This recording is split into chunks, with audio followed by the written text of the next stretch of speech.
You've been lied to. Every single survival guru, every prepper channel, every tactical bro with a sponsor code has been selling you the same beautiful lie. They show you their 70-pound bug-out bag stuffed with 50 essential items. They call it preparedness. I call it a mistake with shoulder straps. Because here's what they don't tell you. When the grid goes down, when the supply chains snap, when your neighborhood turns chaotic, the guy with the massive pack is the guy who doesn't make it past the first checkpoint. He's too slow, too visible, too committed to gear that stops mattering the second his knees give out at mile 3. The survival industry is selling you camping trips. I'm preparing you for collapse. Most of those 50 items, redundant garbage. Comfort trash that'll stop you from moving fast when speed is everything. But here's the thing that'll keep you watching. There are exactly 7 items that actually matter. 7 tools that create capabilities instead of clutter. And I guarantee the last 2 on this list are things the tactical bros completely ignore because they're not sexy enough for Instagram. This isn't about what feels right. It's about what works when everything else has failed. The iron law, the multiplier rule. Before we get to the list, you need to understand the only rule that matters in a world that stopped making sense. I call it the multiplier rule, and it's brutally simple. If something only does one job, it's a liability you can't afford. A unitasker is a luxury, a comfort item from the old world. When you're carrying your entire survival capacity on your back, every ounce has to justify its existence by doing at least 3 essential jobs. Not nice-to-have jobs, critical jobs. We're not packing gear, we're packing capabilities. Think of it like this. In the old world, you had a kitchen full of specialized tools because you had a kitchen. You had a garlic press, a lemon zester, an avocado slicer. Now you have a knife, and that knife better be able to do all of that, plus build your shelter, plus defend your supplies when someone decides they want your knife. Every item I'm about to show you is a force multiplier, a capability generator, a tool that punches above its weight class because in a collapsed world, weight is the enemy and versatility is the only currency that matters. So forget the noise, forget the fantasy. This is the signal. Let's get started. Item 1, the spark that defines your odds. The nightmare, the 90-minute countdown. Here's what stops you first. Not starvation, not dehydration, not raiders or radiation or any of the dramatic stuff you're imagining. Hypothermia. You've got maybe 90 minutes in cold, wet conditions before your core temperature drops below the point of no return. Your hands stop working. Your brain stops making decisions. You stop being a survivor and start being a cautionary tale. And here's the sick joke. You probably think you're covered. You've got a big lighter. You've got waterproof matches in a fancy case. You've got a magnesium striker from that survival kit you bought on Amazon. Wrong, wrong, wrong. Lighters run out of fuel, and you won't have a gas station to refill them. Matches get wet, despite the waterproof label. And even if they don't, you've got maybe 50 strikes before you're out. That magnesium striker, it's a gimmick that barely works when your hands are steady and dry, which they won't be. You need fire, not eventually, not if conditions are perfect, right now, in the worst moment of your life, when your fingers are numb and it's been raining for 6 hours. The solution? The infinite spark, a high-quality, oversized ferro rod. Not the tiny keychain version, not the cheap knockoff that crumbles after 10 uses. A thick, long, military-grade ferrocerium rod with a dedicated striker. Here's why this is non-negotiable. A good ferro rod will give you 15,000 strikes, 15,000 guaranteed sparks in conditions that would make every other fire-starting method a sad joke. It works when it's wet. It works when it's frozen. It works when you're shaking so hard you can barely hold it. The spark it throws is 3,000 degrees Fahrenheit. That's hot enough to ignite almost anything if you've prepared your tinder right. And unlike a lighter, it doesn't care about altitude, humidity, or how long it's been sitting in your pack. But here's where the multiplier rule kicks in. This isn't just a fire starter. It's a signal device. Those sparks are visible for hundreds of yards in the dark. It's a psychological weapon against despair. There's something primal about fire, something that tells your brain you're still in control. And in a truly desperate situation, that ferro rod can be scraped to create fine metal shavings for emergency tinder, or even primitive thermite reactions if you know what you're doing. One tool, multiple capabilities. That's the rule. The bridge. But fire needs friends. Congratulations! You can make fire, you can survive the night, you can boil water, cook food, signal for help, and keep the existential dread at bay for a few hours. But here's the problem nobody talks about. Fire is just one part of a system. You can have all the sparks in the world, but if you can't purify water or keep it warm, you're just delaying the inevitable. Which brings us to the next multiplier, and this one might save you more than any other item on this list. Item 2, the Liquid Survival Matrix. The crisis, the 3-day deadline. The survival rule of threes is burned into every prepper's brain. 3 minutes without air, 3 hours without shelter, 3 days without water, 3 weeks without food. But here's what they don't emphasize. That 3-day water limit is generous. It assumes you're resting in moderate conditions. In reality, you'll be useless after 24 hours. Your decision-making will degrade. Your body will start cannibalizing itself. You'll make mistakes that cost you everything. So you bought a survival straw, one of those fancy life straw things that filters out 99.9% of bacteria and protozoa. Great, wonderful. Except, what happens when it clogs with sediment? What happens when it freezes solid in winter conditions? What happens when you need to carry water back to camp instead of drinking at the source like a deer at a watering hole? Your expensive filter just became a useless plastic tube. And don't even get me started on chemical purification tablets. They work, sure, but they take 30 minutes to process pathogens, they taste like a swimming pool, and they have a shelf life. When those tablets are gone, you're back to square one, staring at water you can't trust. The answer: the boiling certainty. A 32-ounce single-wall stainless steel water bottle with a nesting cup. Not aluminum, which can leach, not plastic, which melts, not double-wall insulated, which you can't put directly in fire, single-wall stainless steel. Here's the physics that saves your life. Boiling water at 212 degrees Fahrenheit for 1 minute neutralizes 100% of pathogens. Every bacteria, every virus, every parasite. It's the oldest purification method in human history, and it's still the most reliable because you can see it working. You watch the water bubble. You know it's safe. That stainless steel bottle becomes your primary water purification system.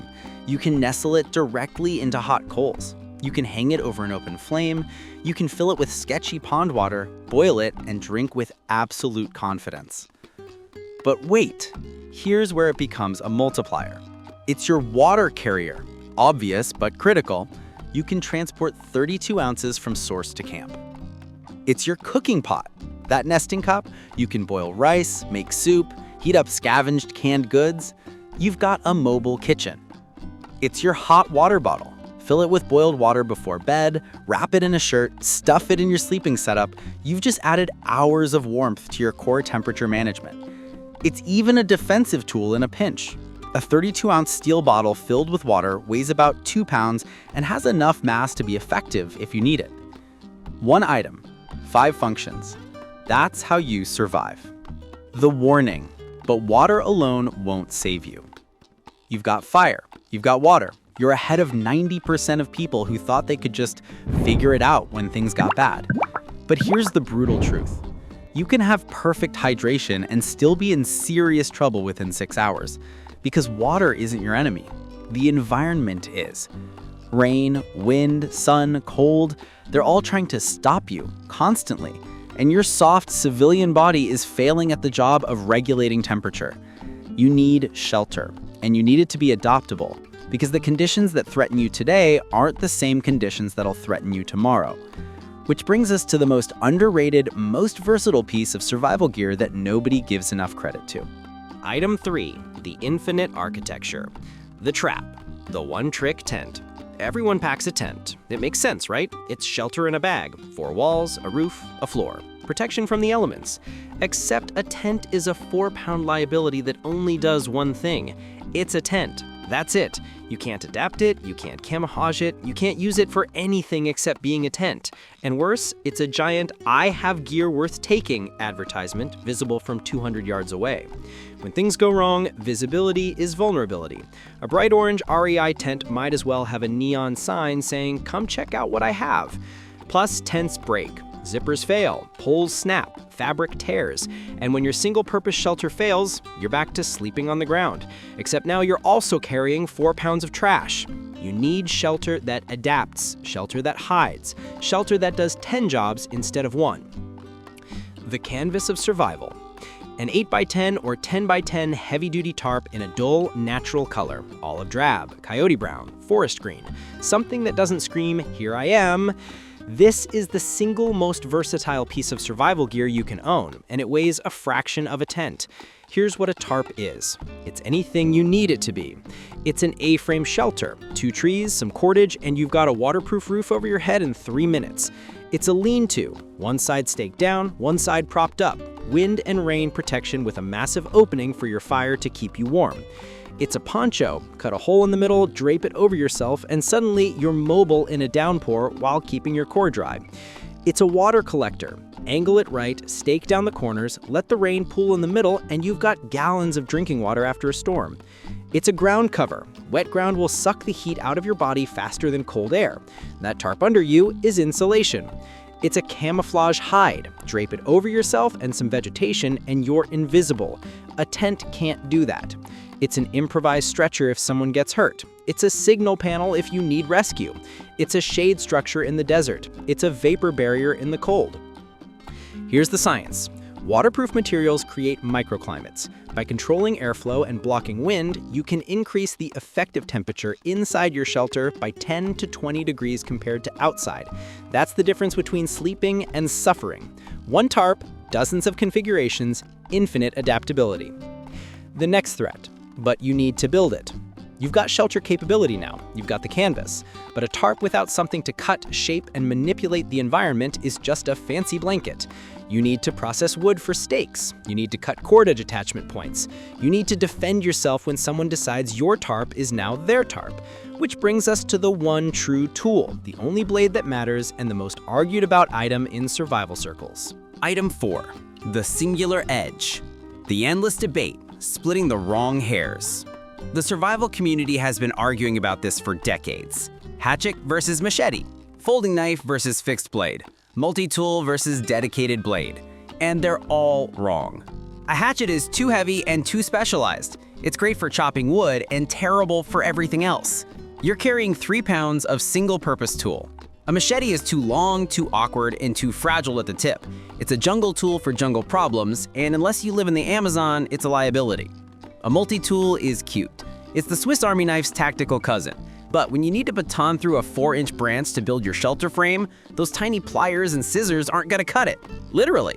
You need one knife, one blade that can do real work, one tool that will not fail you even when you're using it in ways the manufacturer never intended.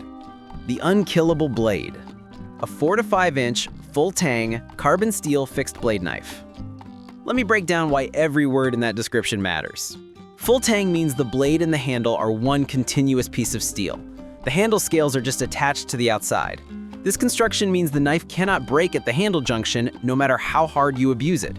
You can baton it through wood, pry with it, use it as a wedge, and the steel stays intact. Carbon steel means it can take and hold a razor edge better than stainless, and you can sharpen it on a river rock if you have to. Yes, it rusts. You know what else rusts? Everything metal in a collapse. You're gonna maintain your tools or they'll fail regardless of what they're made of. 4 to 5 inches is the sweet spot. Long enough to do real work, short enough to maintain control. Any longer and you're waving around a liability in close quarters. Any shorter and you can't process wood efficiently. Fixed blade means no moving parts to break, no lock to fail, no spring to weaken. It's a chunk of steel with a handle. That's it. That's all you need. Here's what this knife does. It batons firewood. You place the blade on a log and strike the spine with a heavy stick. The blade splits the wood. You've just replaced your hatchet. It builds your shelter. You can carve notches, cut cordage, shape stakes, strip bark.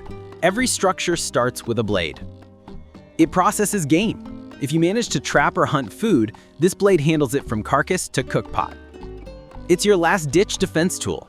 Not ideal, but when someone's trying to take your gear, a fixed blade and a desperate hand is better than harsh language.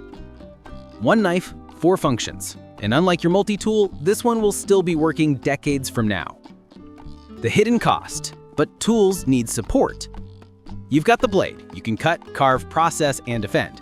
But a knife without materials to work with is just an expensive letter opener. You need to bind things together. You need to hang your tarp. You need to build traps, repair gear, create fishing lines. You need cordage, and everyone reaches for the same wrong answer. Item 5. The binding that doesn't quit. The paracord myth, the mediocre darling. Everyone packs paracord. It's become the default survival cordage because someone somewhere decided that the inner strands are useful for fishing line or sewing thread, and the entire prepper community just accepted it as gospel. But paracord is mediocre at everything. It stretches when wet, which means your taut ridgeline becomes a saggy disaster after the first rain. It's bulky for its strength rating. It's made of nylon, which means UV light slowly destroys it over months of exposure. And those inner strands? They're weak and slippery. You're not catching anything substantial with them, and good luck sewing gear repair with something that keeps pulling through the holes. Paracord is what you pack when you don't know better. You need something stronger, lighter, more reliable, and proven by people who actually depend on cordage for their lives. Not weekend campers, not tactical cosplayers, real users. The professional's choice. 300 feet of number 36 tarred bank line. This is what commercial fishermen use. This is what professional trappers stake their livelihoods on. There's a reason for that. It has a 350-pound test strength. That's stronger than most paracord, in a smaller diameter. You can hang your entire body weight plus gear from a ridgeline without worry. It's tarred, which means it's impregnated with a protective coating that makes it UV resistant and waterproof. It doesn't degrade in sunlight. It doesn't absorb water and get heavy. It stays consistent in all weather. It holds knots 10 times better than paracord because of the texture. When you tie a bowline or taut line hitch, it stays tied. You're not constantly retightening because the slippery nylon is working itself loose. Here's what you do with 300 feet of bank line. It's your ridge line for tarp shelters. Set it between 2 trees, hang your tarp, and you've got a roof. It's your fishing line. This is actual fishing cordage.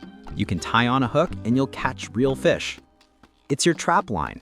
Whether you're building a snare or a deadfall trap, this cordage is small enough and strong enough to actually work. It's your gear repair thread.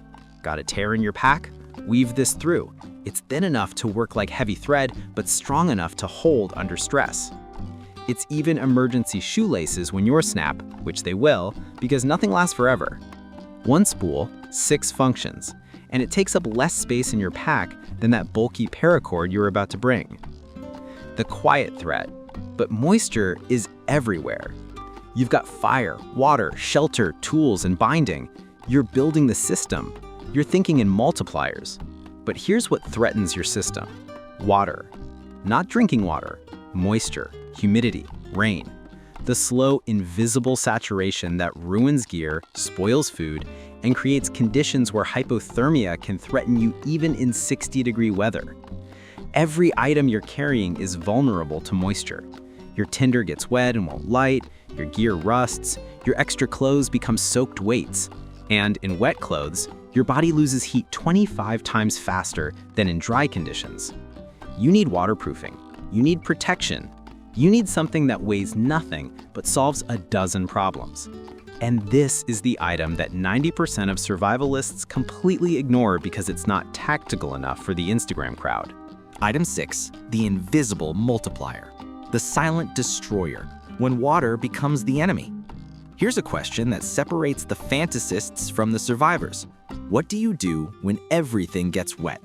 Because it will. It always does. Maybe it rains for 3 days straight, maybe you have to cross a river, maybe condensation builds up inside your pack overnight. Moisture finds a way, and when it does, your entire survival system starts failing. Your spare clothes stop being insulation. Your fire-starting tinder becomes mush. Your food spoils faster. You can't keep anything dry, and in a wet environment, you're burning calories just trying to maintain core temperature. Most preppers have no answer for this. They assume their pack is waterproof, which it's not. They assume they'll stay dry, which they won't. They pack a single trash bag as an afterthought and call it good enough. It's not.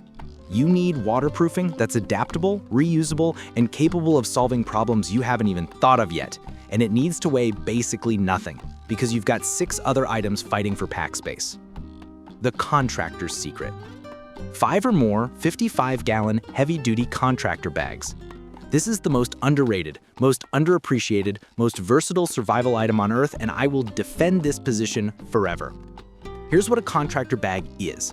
It's 100% waterproof barrier that weighs less than a t-shirt and costs about $1. Let me count the ways this saves you. It's a pack liner. Before you load anything into your backpack, you put one of these bags inside and pack your gear into it. Now your entire load is waterproof. Your clothes stay dry. Your tinder stays dry. Your food stays dry. When you cross that river or get caught in a storm, you open your pack and everything inside is pristine. It's an emergency poncho. Cut a hole for your head and armholes on the sides. Drape it over yourself.